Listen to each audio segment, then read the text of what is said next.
नमस्कार मित्रांनो, UDAS plus 2023-24ची माहिती थोड्या दिवसात आपल्याला सर्टिफाय करायची आहे. परंतु आपण भरलेली माहिती पूर्णपणे बरोबर आहे की नाही हे परत एकदा आपल्याला खात्री करायची आहे. नंतरच आपल्याला माहिती सर्टिफाय करायची आहे. चला तर मग आज आपण बघूया की UDAS प्लस सर्टिफाय करण्या अगोदर कोणकोणती माहिती आपल्याला व्यवस्थित बघून घ्यायची आहे.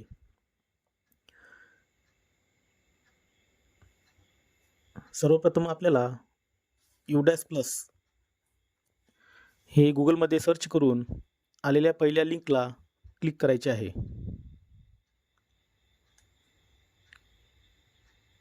त्यानंतर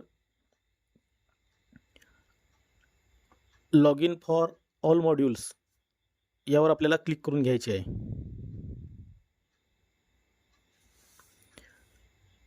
त्यानंतर log in for school directory user management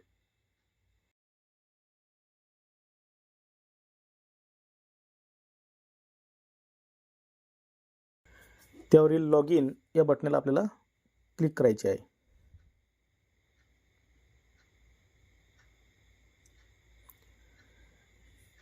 आपला युजर नेम आणि पासवर्ड टाकून कॅप्चा तिथं एंटर करायचा आहे आणि लॉग इन बटनावर क्लिक करायचं आहे.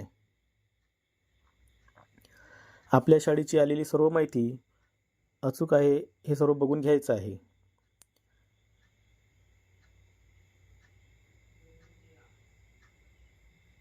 त्यानंतर आपल्या डाव्या साईडला जो मेनू दिलेला आहे त्यामधील profile, contact details update, additional details update, location details update यामधील सर्व माहिती आपल्याला व्यवस्थित बघून घ्यायची आहे. त्यामध्ये जर काही चेंजेस असले तर ते चेंजेस आपल्याला आत्ताच करून घ्यायचे आहेत. शाळेचे कॉन्टॅक्ट डिटेल्स जे असतील ते व्यवस्थित बघून घ्यायचे आहे आणि उजव्या कोपऱ्यामध्ये जे एडिटचं बटन आहे त्यावर एडिट करून आपण ते अपडेटसुद्धा करू शकता किंवा बदलूसुद्धा शकता.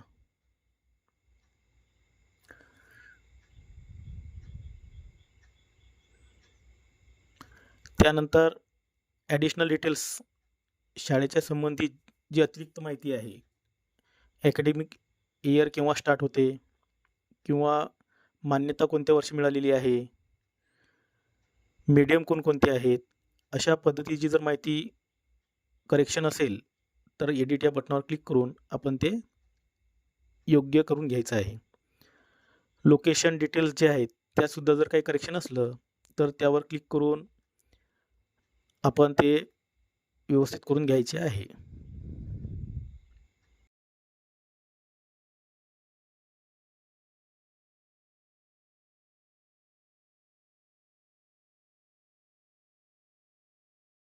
प्रोफाईल आणि फॅसिलिटीज या मॉड्यूलमध्ये लॉग इन करून घ्यायचे आहे.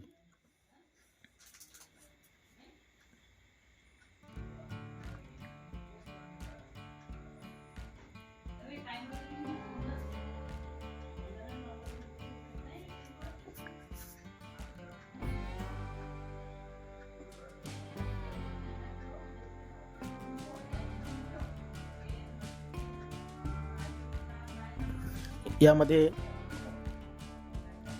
आपण पूर्ण भरलेली जी माहिती आहे ती डाउनलोडसुद्धा करून घेऊ शकतो. Download prefilled DCF profile and facility teacher आणि स्टुडंट्स याबद्दलची जी माहिती आपण भरलेली आहे ती आपण इथं डाउनलोड करून घेऊ शकतो.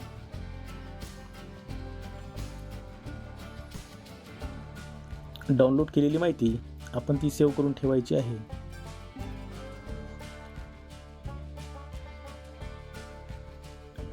नंतर प्रोफाईलमध्ये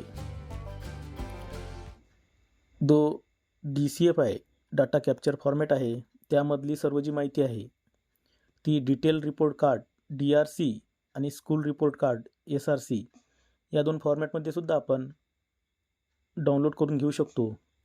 तत्पूर्वी आपल्याला यातील सर्व भरलेली माहिती योग्य आहे याची खात्री करून घ्यायची. नंतर ते DRC किंवा SRC जे आहे ते दोन्हीही डाउनलोड करून घ्यायचे आहेत.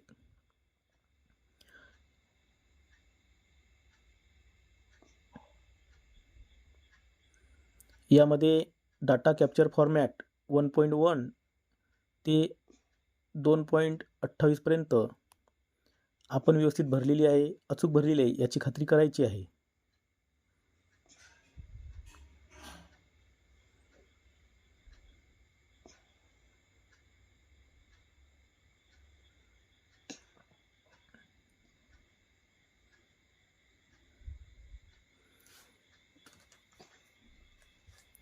आणि लॉगआउट करून घ्यायचे आहे. त्यानंतर टीचर मॉड्यूल यावर आपल्याला क्लिक करून लॉग इन करायचं आहे.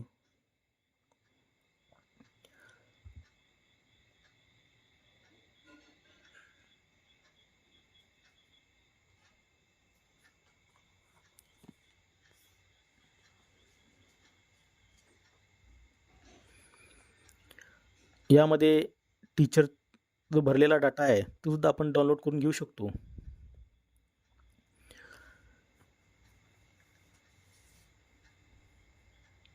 यामध्ये आपण इथं बघू शकता रेग्युलर टीचिंग स्टाफ 3 आहे आणि 3चीच माहिती इथं भरलेली आहे. इनकम्प्लीट जे दाखवत आहे ते 0 आहे. आपण इथं ॲड न्यू टीचरही करू शकतो. जर कोणी शिक्षक आलेला असेल तर घेऊ शकतो. आणि शिक्षकांची जी भरलेली माहिती आहे ती detail report card teacher module यावर क्लिक करून आपण ती डाउनलोड करून आपल्याकडे सेव्ह करून ठेवू शकतो किंवा त्याची प्रिंट काढून आपल्या फाईललासुद्धा लावून ठेवू शकतो. त्यानंतर टीचर ड्रॉपबॉक्स एक मेनूमधील भाग आहे. त्यामध्ये आपल्या शाळेतून बदलून गेलेले जे शिक्षक आहेत ते जर इथं दिसत असतील तर त्यांना सांगून इथनं डिटॅच करायला सांगायचं आहे. त्यानंतर सर्वात मोठं मॉड्यूल म्हणजेच स्टुडंट मॉड्यूल यामध्ये आपल्याला आपला स्टेट सिलेक्ट करून लॉग इन करायचं आहे.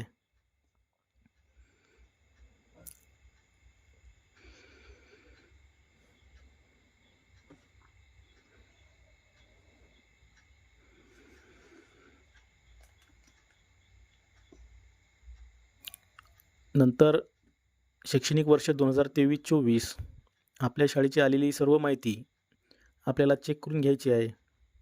विद्यार्थी संख्या पूर्ण आहे याची खात्री करून घ्यायची आहे.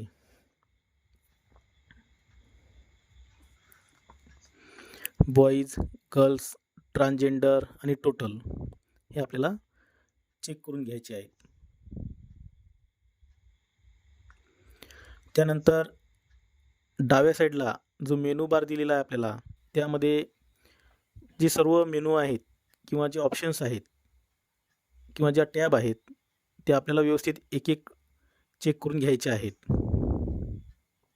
त्यामध्ये सुरुवातीला स्कूल प्रोफाईल शाळेची सर्व माहिती व्यवस्थित असल्याची खात्री करायची आहे. नंतर लिस्ट ऑफ ऑल स्टुडंट्स यामध्ये आलेल्या सर्व आपल्या विद्यार्थ्यांची यादी बघून घ्यायची आहे. आता इथं आमच्या शाळेतील पहिली जी मुलगी आहे त्या मुलीचं आधार अपडेट नाही आहे तर ते आधार आपल्याला अपडेट करून घ्यायचं आहे. त्यासाठी आपण त्या मुलीचं आधार कार्ड आपल्याकडे असणं गरजेचं आहे. त्या मुलीच्या नावावर क्लिक करून आपण तिची माहिती भरणार आहोत. त्यामध्ये दिलेलं आहे do you want to change Aadhaar details in HDMS त्यावर आपल्याला टिक करून घ्यायचं आहे. आणि जे आपण अगोदर आधार नसल्यामुळं 999 भरलेले होते 12 वेळा त्या ठिकाणी तिचा आधार नंबर आपल्याला भरून घ्यायचा आहे. आणि आधारवर असलेलं नाव समोरच्या रकान्यामध्ये name of the student as per in Aadhaar card ते व्यवस्थित भरून आपल्याला तिथं खाली जे अपडेटचं बटन आहे त्यावर क्लिक करायचं आहे. जनरल डाटा अपडेटेड सक्सेसफुली असं आलेलं आहे. त्यानंतर सर्व माहिती पुन्हा विद्यार्थ्याची चेक करून घ्यायची आहे. आधार भरल्यानंतर लिस्ट ऑफ ऑल स्टुडंट्समध्ये ती विद्यार्थ्याचा आधार आपल्याला परत व्हॅलिडेट करून घ्यायचा आहे. विद्यार्थ्याची सर्व माहिती सेव्ह करायची आहे. एनरोलमेंट डाटा सेव्ड सक्सेसफुली आलेला आहे. फॅसिलिटी डाटा सेव्ड सक्सेसफुली आणि शेवटी जे आहे संपूर्ण माहिती विद्यार्थ्याची आलेली आहे.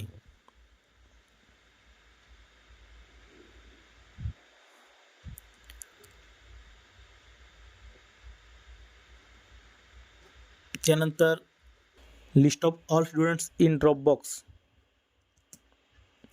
यामध्ये आपल्याला आपल्या शाळेतील सर्व जे विद्यार्थी ड्रॉपबॉक्समध्ये आहेत त्यांची लिस्ट येणार आहे.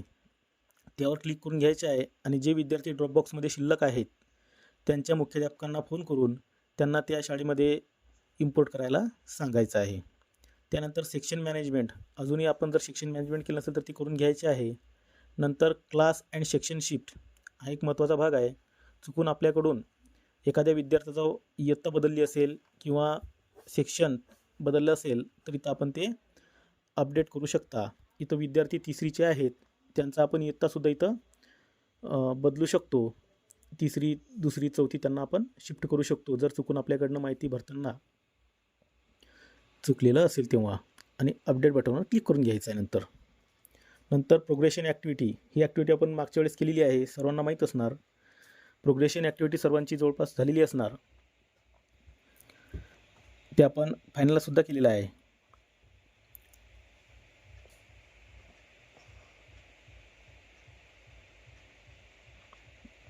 नंतर आहे इम्पोर्ट मॉड्यूल. आपल्या शाळेत इतर शाळेतून विद्यार्थी आले असतील त्यांना आपण इथून इम्पोर्ट करून घेऊ शकतो. आणि ड्रॉपबॉक्स इनॅक्टिव्ह स्टुडंट ते जे आपल्या शाळेत इनॅक्टिव्ह स्टुडंट असतील किंवा ड्रॉपबॉक्समध्ये असतील ते सुद्धा आहेत. इम्पोर्ट मॉड्यूल जे आहे इथं दिलेलं त्याचाच ऑप्शन खाली एक दिलेला आहे इम्पोर्ट मॉड्यूल म्हणून. यामध्ये इम्पोर्ट मॉड्यूल विदिन स्टेट म्हणजे आपल्या राज्यातीलच विद्यार्थी असेल त्याला इम्पोर्ट करण्यासाठी हे पहिलं मॉड्यूल दिलेलं आहे. नंतर इम्पोर्ट आउटसाईड स्टेट म्हणजे परराज्यातून एखादा विद्यार्थी आपल्या शाळेत आला असेल तर त्यालासुद्धा आपण आपल्या शाळेमध्ये घेऊ शकतो या मॉड्यूलद्वारे. इथं खाली दिलेलं आहे to import students from KV-JNV please select KV-JNV from the state drop down in import outside student outside state. त्यानंतर ट्रान्सफर सर्टिफिकेट मॉड्यूल. एखादा विद्यार्थी इम्पोर्ट करण्यासाठी जर आपल्याला सर्च करायचा असेल तर तो सुद्धा आपण सर्च करू शकतो. त्यासाठी इम्पोर्ट मॉड्यूलमध्ये आपल्याला जायचं आहे. विद्यार्थ्याचा PN म्हणजे परमनंट एज्युकेशन नंबर किंवा जन्मदिनांक आपल्याला टाकायची आहे. If the user can't find the students details with the Aadhaar number in the PN and date of birth kindly check the dropbox or inactive students list for their details. त्यावर click करून सुद्धा आपण विद्यार्थ्याची माहिती मिळवू शकतो. त्यामध्ये आपल्याला शाळेचं नाव, त्यामध्ये आपल्याला राज्य, जिल्हा, तालुका निवडून शाळेचं नाव आपल्याला निवडायचं आहे आणि सर्च या बटनावर क्लिक करून त्या शाळेतील सर्व इनॅक्टिव्ह स्टुडंट्स असतील किंवा ड्रॉपबॉक्समधले विद्यार्थी असतील ते आपल्याला दिसतील. त्यामध्ये आपल्याला जो विद्यार्थी आपल्या शाळेमध्ये घ्यायचा आहे त्याच्या पुढील इम्पोर्ट या बटनावर क्लिक करून आपण तो विद्यार्थी आपल्या शाळेमध्ये घेऊ शकतो. तिथं संबंधित शाळेच्या मुख्याध्यापकांचा फोन नंबरसुद्धा आपल्याला आलेला दिसेल. त्यानंतर स्कूल कंप्लीशन, यामध्ये आपल्या शाळेचा पूर्ण पट आलेला आहे आणि किती विद्यार्थी आपण कंप्लीट केलेले आहे ते इथं दिलेलं आहे. जर आपल्या शाळेतील सर्व पट जर आपला कंप्लीट असेल तर आपण इथं चेकबॉक्सवर क्लिक करून सबमिट या बटनावर आपली माहिती पूर्ण करू शकतो. एकदा आपण माहिती पूर्ण भरल्यानंतर किंवा सबमिट केल्यानंतर आपण परत यामध्ये आपण विद्यार्थी ॲड करू शकतो किंवा नवीन विद्यार्थी इम्पोर्ट करू शकतो. विद्यार्थ्याची इयत्ता किंवा त्याची तुकडी जर असेल तरी आपण ते चेंज करू शकतो. एकदा आपण ती चेंज केली किंवा एखादं करेक्शन केलं तर परत आपलं जी शाळा आहे ती इनकम्प्लीट दाखवणार आहे. परत आपल्याला इथं चेकबॉक्सवर क्लिक करून सबमिट या बटनावर क्लिक करून आपल्याला ती माहिती कंप्लीशन करायची आहे. त्यानंतर डुप्लिकेट रेकॉर्ड्स, कोणताही विद्यार्थी डुप्लिकेट नाही असं आपल्याला इथं लिहून आलेलं आहे. त्यानंतर सर्च स्टुडंट, कोणत्याही राज्यातील विद्यार्थी आपल्याला जर सर्च करायचा असेल तर हे एक ऑप्शन इथं दिलेलं आहे आपल्याला. त्यामध्ये विद्यार्थ्याचं नाव, राज्य, ते जन्मदिनांक, जी माहिती आपल्याकडे आहे ती आपण इथं भरायची आहे आणि विद्यार्थी सर्च करायचा आहे.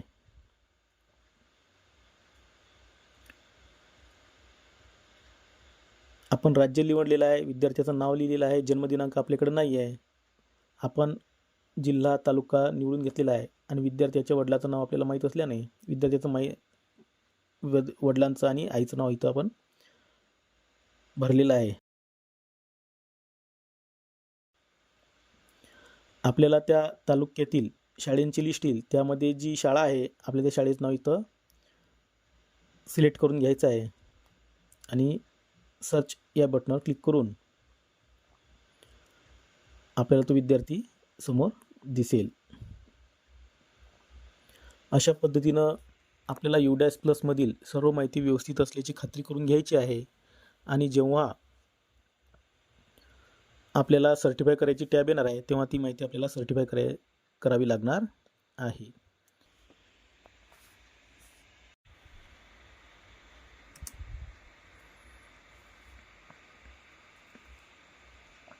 त्यानंतर शेवटचं मॉड्यूल आहे रिपोर्ट मॉड्यूल.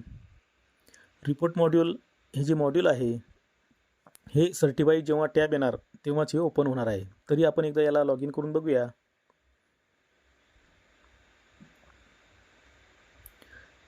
एरर येतोय, this page does not exist म्हणून लिहून येतोय. त्यामुळे जेव्हा सर्टिफायची टॅब येणार तेव्हाच हे मॉड्यूल ओपन होणार आहे. अशाच नवीन माहितीसाठी किंवा अपडेटसाठी आमच्या चॅनलला सबस्क्राईब करा.